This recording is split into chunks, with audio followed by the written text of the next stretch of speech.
오늘은 여물통을 엎으시는 은혜라는 말씀의 제목으로 은혜를 나누도록 하겠습니다. 오늘 아침에 깜짝 놀라셨죠? 재난 문자 모닝콜이 아주 화끈하게 와가지고요. 또 잘못 보낸 거라고 또 한 번 화끈하게 와가지고 온 가족이 이렇게 본의 아니게 부지런한 하루를 다 시작하게 되었습니다. 이럴 때일수록 평안의 인사가 필요한 것 같습니다. 우리 옆분들과 샬롬 인사하시죠. 샬롬, 샬롬, 평안하세요. 네. 제가 수요 예배를 이렇게 생각해 보면 참 한 주가 빨리 지나가는 것 같습니다. 지난 한 주간 잘 지내셨는지 모르겠는데요. 저는 지난 한 주간 매출하기로 살았고,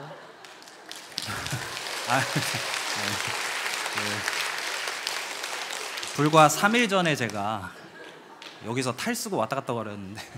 지금 설교 전하려니까 뭔가 적응이 잘 안 되는 그런 느낌인데요. 제가 가만히 생각해 보니까 오너십 스킷을 했던 첫 해에는 그 남자 백성 역할을 했고, 그 다음에는 제가 시녀 역할을 했고요. 이번에는 이제 매출하기 동물로 내려갔습니다. 점점 낮은 자리로 하나님께서 보내시는데 이제 무생물만 하면 다 이루었다.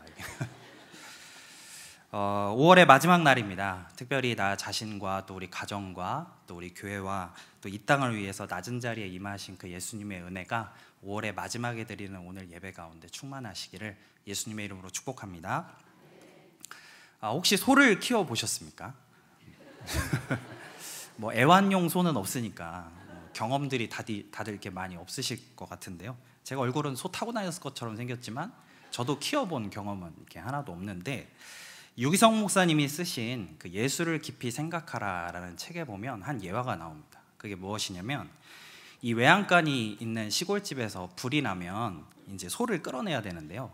이게 정말 쉽지가 않다고 합니다. 왜냐하면 소가 이 바깥으로 나가지 않으려고 막 버티기 때문에 사람의 힘으로는 사실 이게 끌어낼 수가 없잖아요. 그래서 참 어려운데요. 그러니까 이 소 입장에서는 늘 내가 쉬는 공간이고, 때가 되면 밥이 있고 먹을 게 있고 이런 좋은 곳이니까 그곳을 떠나려고 하지를 않는다는 것입니다. 이렇게 꿈쩍도 하지 않는 소를 빨리 끌어내는 방법이 하나 있는데, 그 비법이 뭐냐면 이 소가 먹는 여물통을 뒤집어 엎는 겁니다. 이 여물통을 뒤집어 엎으면 이제 소가 더 이상 여기엔 소망이 없구나, 이제 먹을 것이 없구나 하고 제 발로 순순히 땡기면 이제 걸어 나오게 된다고 하더라고요. 이 여물통이 엎어지는 고난을 통해서 비로소 이 소는 불에 타 죽을 수 있는 진짜 고난을 피할 수 있게 되는 것입니다.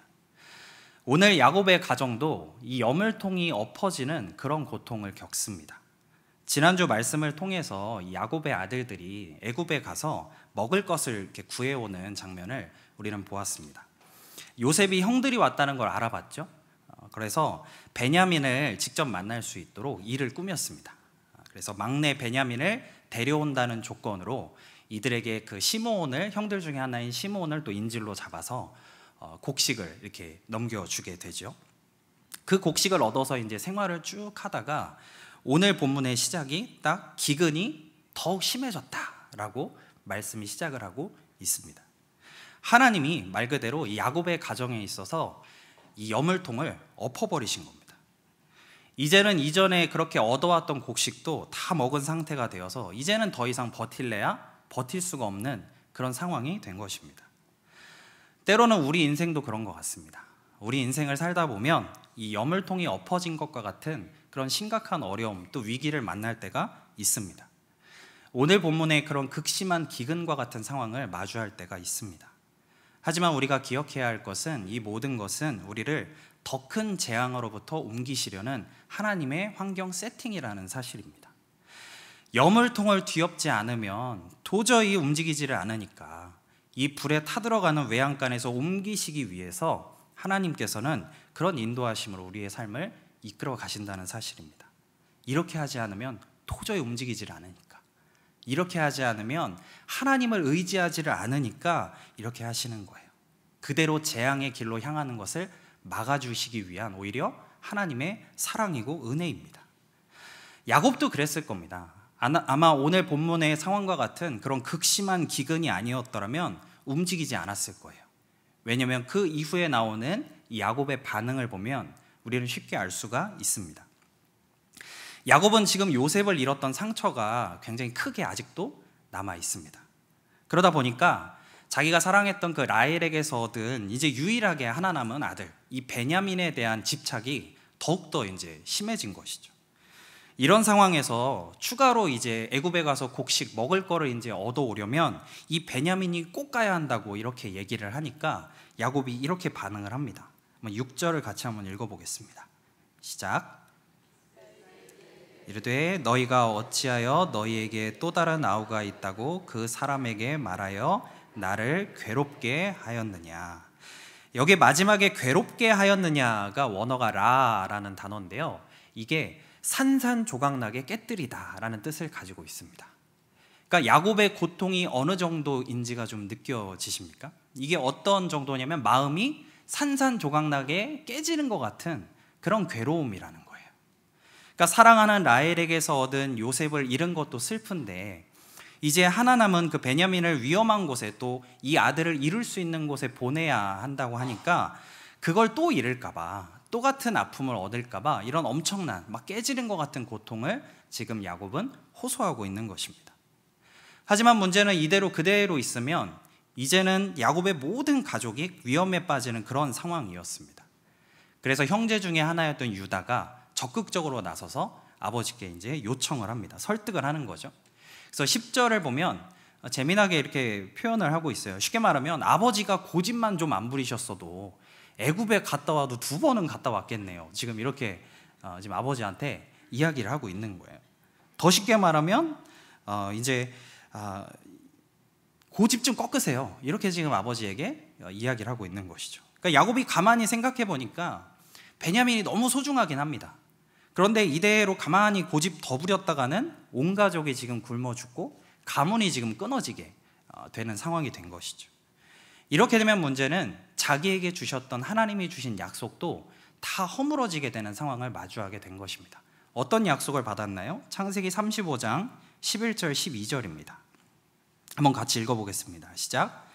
하나님이 그에게 이르시되 나는 전능한 하나님이라.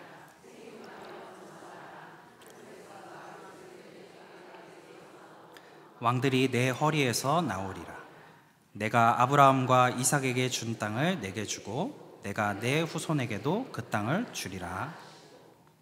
이 약속처럼 뭐 백성의 총회, 뭐 왕들, 기업으로 주실 땅, 이런 것들은커녕 지금 다 굶어 죽게 생긴 거예요. 그러자 야곱은 이제 아들들에게 애굽에 내려가라 지시를 합니다. 그래서 먼저 특산물을 챙겨라 이렇게 말을 하죠.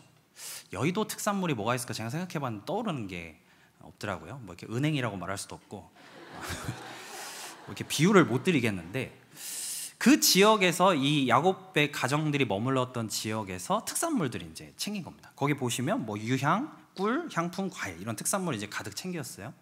그리고 지난 42장에서 이 요셉이 종들을 시켜서 몰래 곡식이 들어있는 그 안에다가 돈을 같이 이제 넣었습니다. 이게 이제 그대로 곡식을 들고 이 형제들이 떠나서 베냐민 데리고 돌아오지 않을까봐 이렇게 했던 요셉의 어떤 계략이었는데요. 야곱은 그 돈을 가지고 이제 애굽에 갔을 때 이 돈 문제를 가지고 책 잡힐 수가 있으니까 이 돈에다가 이제 갑절의 돈을 더 챙겨가라 이렇게 지시를 내립니다.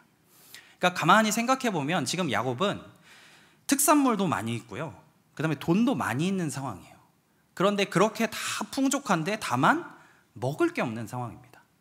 그러니까 돈이 넘치게 있는데 그 돈을 가지고 먹을 수 있는 곡식을 구할 수 없는 이런 절묘한 상황을 만드셔서 야곱이 결단할 수 있도록 지금 하나님이 환경을 만들어 주신 거예요. 우리에게 무언가 이렇게 결정적인 결핍이 있다면 그거는 하나님의 적극적인 콜사인임을 믿으시기를 바랍니다.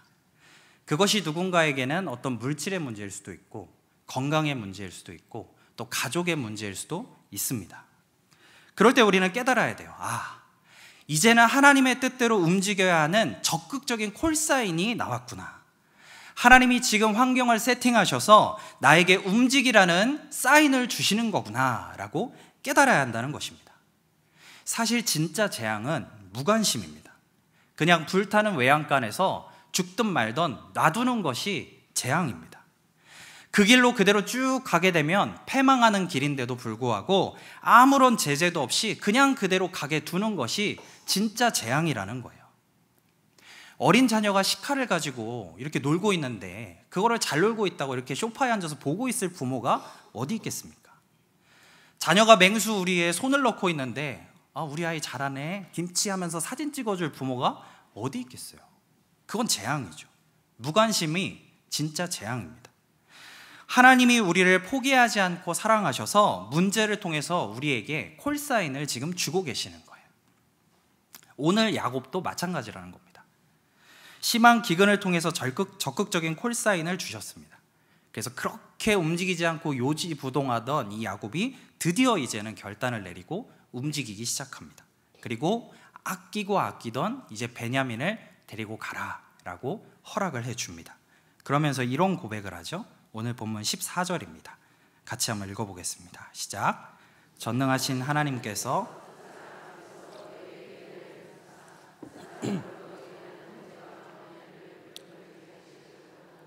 내가 자식을 잃게 되면 이르리로다. 이런 심각한 기근, 또 가정이 무너질 것 같은 위기, 그리고 자신의 마음이 산산조각 나는 것 같은 상황 속에서 야곱이 하는 선택은 하나님께 결과를 완전히 내어 맡기는 것이었습니다. 내가 자식을 잃게 되면 이르리로다. 이것은 모든 결과를 내가 하나님께 맡겨드립니다 라는 신앙 고백입니다.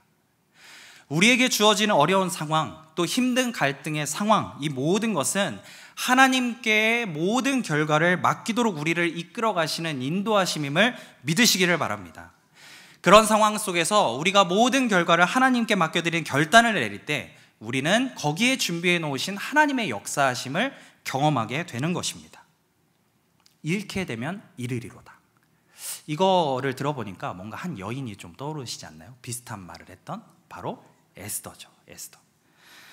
스토리는 많이 알고 계시지만 간단하게 말씀을 드리면 이 페르시아의 아하수에로 왕이 있었습니다. 이 왕이 이제 찬란한 왕국을 딱 이제 만들고 나서 잔치를 열었는데요. 왕이 이제 술이 얼큰하게 취했습니다. 그래서 아내였던 이 와스디 왕후를 이제 백성과 신하들 앞에서 자랑을 하려고 이렇게 불렀습니다. 가끔 예전 그런 아버지 있죠. 평상시엔 좀 무뚝뚝하다가 술 취하면 막 내 마누라, 막 내 토끼 같은 자식들 괜히 찾는, 아마 이 아하수에로 왕이 그랬던 것 같아요. 술 취하고 나서 이제 찾은 겁니다. 근데 문제는 왕후가 이 왕명을 듣고 거절해요. 그래서 이 일로 인해서 폐위가 되고 드디어 공개 오디션이 열렸습니다. 왕후를 뽑습니다 해가지고 공개 오디션이 이제 열리죠. 이때 외모를 은사로 받으신 에스더가 이제 출전을 하시게 됩니다. 실물을 못 봐서 감히 말할 수는 없지만 세번역 성경에 정확하게 이렇게 돼 있어요. 몸매도 아름답고 얼굴도 예뻤다. 천국 가서 확인해 볼 일인데 어찌됐든 성경에는 그렇게 소개를 하고 있습니다. 그래서 결국은 이제 오디션의 1위로 이제 왕후로 딱 되게 되죠. 하지만 곧이어서 문제가 터집니다. 하만이라는 자가 유대 민족을 다 말살하려는 그런 계략을 꾸미게 되었습니다. 위기가 찾아왔죠. 이때 민족을 구하기 위해서 에스더가 나서게 됩니다. 에스더 입장에서는 심한 기근과 같은 위기가 찾아온 것입니다. 자신이 이제는 그 문제를 가지고 왕 앞에 나아가서 목숨을 걸고 왕 앞에 나서야 하는 그때 우리가 잘 아는 이 유명한 고백을 그때 남기는 거예요. 에스더 4장 16절이죠. 당신은 가서 수산에 있는 유다인을 다 모으고 나를 위하여 금식하되 밤낮 3일을 먹지도 말고 마시지도 마소서. 나도 나의 시녀와 더불어 이렇게 금식한 후에 규례를 어기고 왕에게 나아가리니 함께 읽겠습니다. 죽으면 죽으리이다 하니라. 아멘. 목숨을 건 선택을 할 수밖에 없는 그런 위기에 몰렸을 때 하나님이 말 그대로 이 에스더의 여물통을 엎어버리셨을 때 이 에스더는 죽으면 죽으리이다, 모든 결과를 내가 하나님께 맡깁니다 라는 그런 고백과 결단을 내립니다. 잃게 되면 이르리로다, 죽으면 죽으리이다. 이렇게 모든 결과를 하나님께 내어 맡기는 고백과 결단을 할 때 우리가 잘 아는 것처럼 늘 하나님께서는 얻게 하셨고 살리게 하셨다는 사실입니다. 우리는 이 사실을 명심해야 합니다. 우리가 잘 아는 아브라함도 마찬가지죠. 그렇게 고생해서 100세 얻은 아들 이삭이 있었습니다. 그런데 어느 날 하나님이 너무하시죠? 그런 이삭을 하나님께 번제로 가져다 바쳐라. 네가 바치라고 하십니다. 지금 하나님이 뭐를 하시는 걸까요? 아브라함의 여물통을 엎으신 거예요. 엎으시는 겁니다. 그래서 성경은 의도적으로 이게 여물통을 엎으셨다라는 것을 이렇게 가르쳐 줍니다. 창세기 22장 1절입니다. 그 일 후에 하나님이 아브라함을 시험하시려고 그를 부르시되, 시험하시려고 그를 불렀다. 여물통을 엎으셨다라는 거예요. 의도적으로. 왜냐하면 아브라함이 그렇게 소중히 여기는 그런 아들의 생사까지도 누구에게 맡기라고 지금 하시는 걸까요? 하나님께 맡기라는 거예요. 그걸 위해서 지금 이 일을 하시는 겁니다. 사실 가만히 보면 아브라함도 아브라함이지만 이삭의 믿음도 굉장히 대단합니다.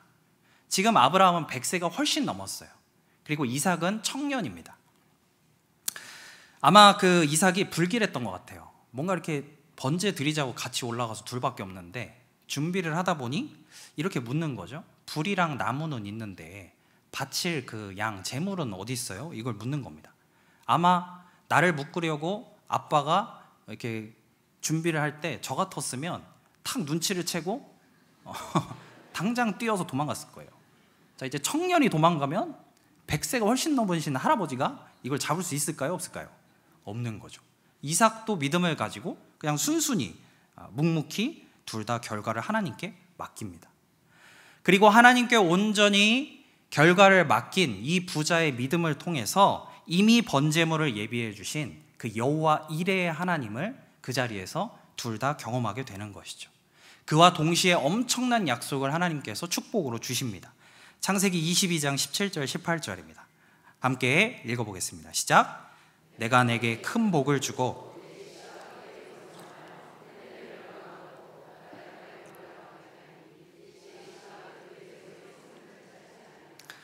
또 내 씨로 말미암아 천하 만민이 복을 받으리니 이는 내가 나의 말을 준행하였음이니라 하셨다 하니라. 아멘. 하나님께서 이 아브라함의 여물통을 엎지 않았으면 경험하지 못했을 은혜입니다. 방금 이야기했던 아브라함도 마찬가지고 에스더도 또 본문의 주인공인 야곱도 모두 이 여물통을 엎으시는 하나님을 통해서 비로소 그 은혜를 경험하게 된 것입니다. 우리도 마찬가지라는 겁니다. 때로 인생을 살아가면서 이해되지 않은 문제들, 또 결정적인 결핍을 경험할 때가 있습니다. 하나님께서 우리의 여물통을 엎으실 때가 있다는 거예요.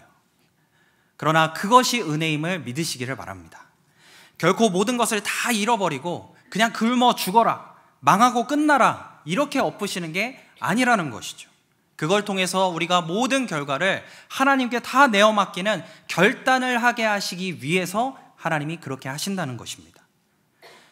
우리가 모든 결과를 하나님께 내어 맡길 때 비로소 예비해 주신 하나님의 축복을 풍성히 경험하게 된다는 것입니다.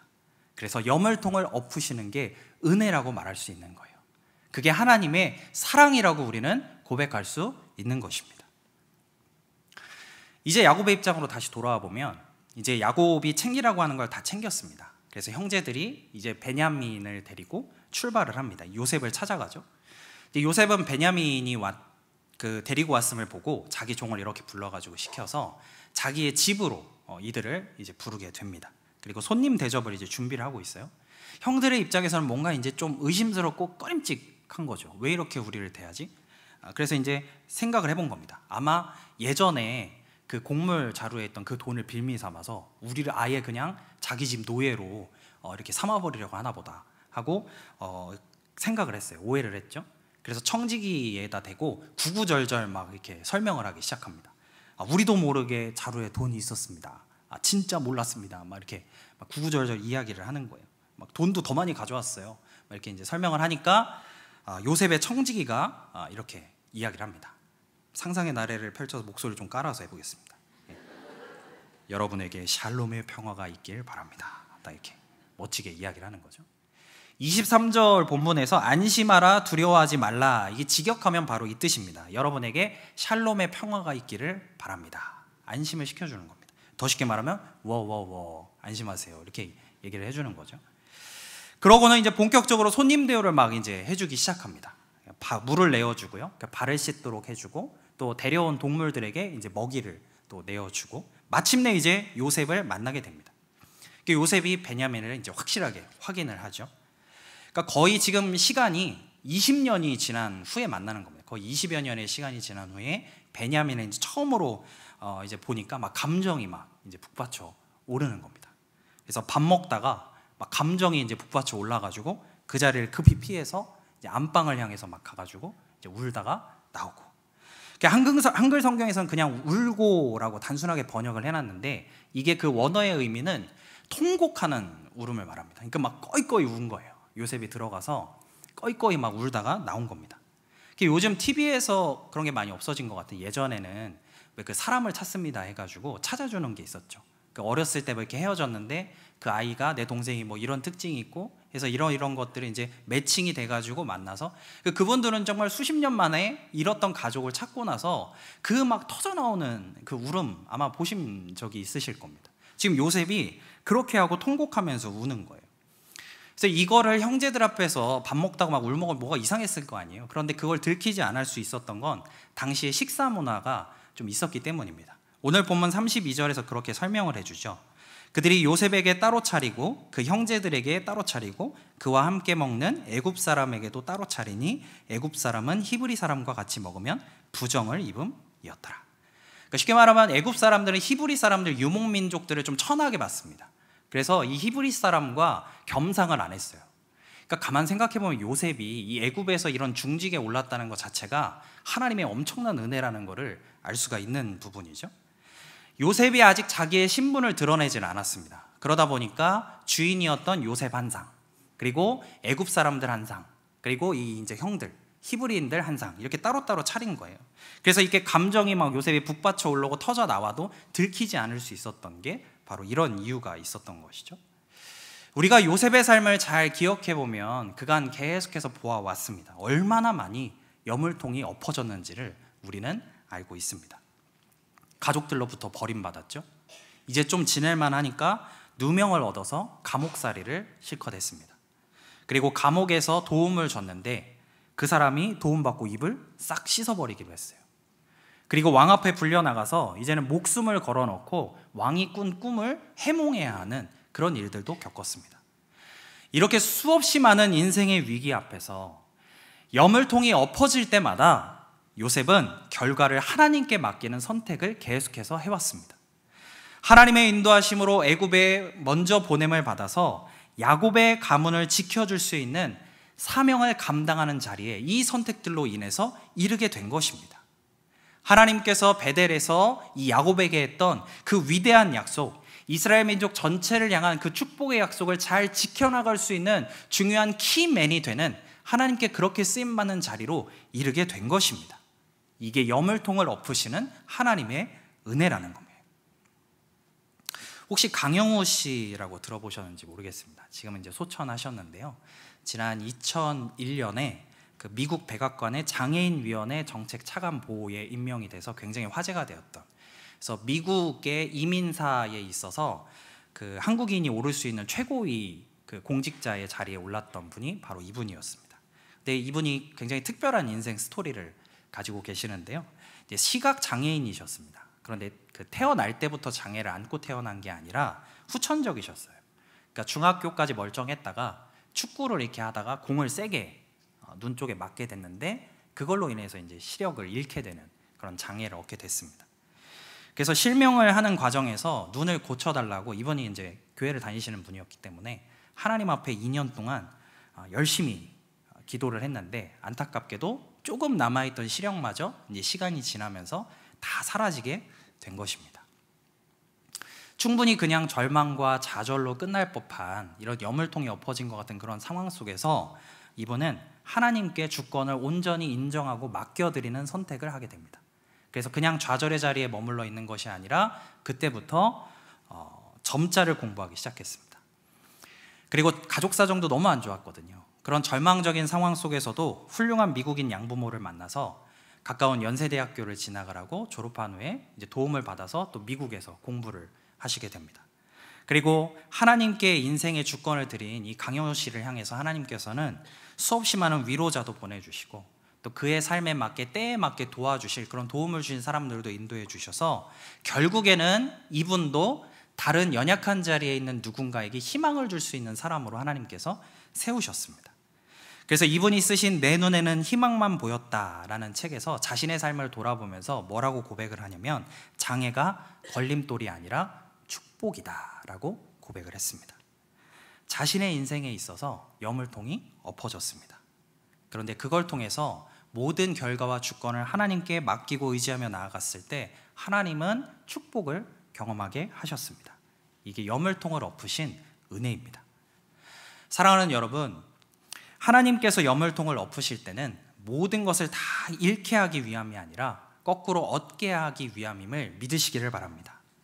불타는 외양간에서 꺼내서 푸른 초장으로 인도해 주시기 위함임을 믿으시기를 바랍니다. 그래서 다윗은 시편에서 이렇게 고백을 합니다. 같이 한번 읽어보겠습니다. 시작. 여호와는 나의 반석이시요 내가 그 안에 피할 나의 바위시요 나의 방패시요 나의 구원의 뿌리시요 나의 사망과 스올의 줄이 나를 묶는 것 같은 그런 두려운 상황 속에서도 다윗이 담대할 수 있었던 것은 하나님께 나의 모든 결과를 맡길 때 그분이 건지시기 때문입니다. 나를 지켜주시는 반석과 산성이 되어주시기 때문입니다. 지금 내 인생에서 여물통이 엎어지셨습니까? 심한 기근을 만나셨나요? 간절하고 절박한 위기 가운데에 계십니까? 가장 의지하던 걸 잃어버리셨나요? 오늘 본문에서 야곱이 했던 이 고백을 기억하시기를 바랍니다. 잃게 되면 잃으리로다. 야곱이 했던 이 고백을 가지고 하나님께 나아가시기를 바랍니다. 하나님께 모든 결과를 내어 맡기시기를 바랍니다.